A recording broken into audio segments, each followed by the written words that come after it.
The San Francisco 49ers enter this offseason in a position that feels strangely familiar, yet far more fragile than in years past. This is a roster that still believes it can contend for a championship, still carries the DNA of a powerhouse built through smart drafting and aggressive trades, but now faces the unavoidable reality of aging cornerstones, cap constraints, and a narrowing window. At the center of everything is a looming question that could define the franchise's immediate future. What happens at left tackle if the team cannot resolve its standoff with Trent Williams? For 6 seasons, Williams has been the stabilizing force protecting the blind side, the tone setter in the run game, and arguably the most dominant offensive lineman in football even deep into his 30s. Now, with a massive cap hit approaching and negotiations reportedly hitting turbulence, the possibility of life after Williams is no longer theoretical. It is urgent, uncomfortable, and potentially franchise-altering.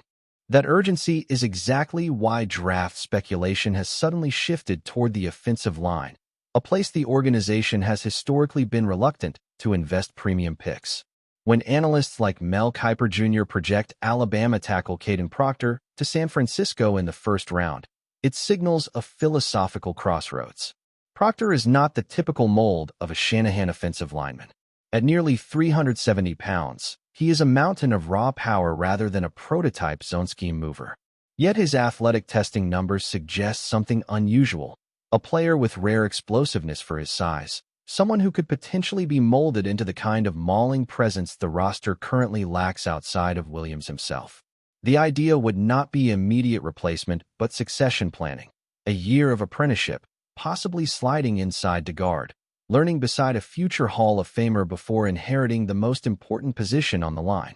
But drafting Proctor would be a gamble, and this front office understands the consequences of missing on first-round offensive linemen. His college tape shows flashes of dominance that look like all-pro potential, followed by lapses in technique and consistency that raise legitimate concerns. For a team built on precision, timing, and execution, inserting volatility into the trenches is risky. Yet doing nothing could be riskier. The roster has glaring needs at receiver, along the defensive front, and in the secondary, but none of those problems collapse the offensive structure the way losing an elite left tackle would. In Shanahan's system, where play design depends on protection integrity and coordinated movement up front, the line is not just a supporting cast, it is the engine. Complicating matters further is the delicate dance between financial reality and competitive ambition. The cap hit tied to Williams is enormous, and restructuring could require extending guarantees deep into his late 30s, effectively betting on unprecedented longevity. Only a handful of offensive linemen in NFL history have played at a high level into their 40s. The 49ers must weigh whether preserving short-term contention is worth long-term financial strain. General Manager John Lynch has publicly projected optimism, insisting both sides want the same outcome, but optimism does not change arithmetic. If negotiations fail, the team could face a scenario where releasing Williams saves minimal cap space while leaving a catastrophic hole on the roster. This is where the draft becomes both insurance policy and leverage. Prospects like Caleb Lamu, Monroe Freeling, and others represent different philosophies of line building. Lamu offers movement skills and recovery ability ideal for zone blocking, but questions about power. Freeling brings a high floor and technical polish, perhaps the safest projection to start early. Each option reflects a different interpretation of what the offense needs to evolve. Do they seek another rare athletic marvel in Williams' mold, or a technically sound protector who allows the scheme to function without superstar dominance? The answer could redefine the offensive identity for the next decade. Meanwhile, the front office itself is evolving.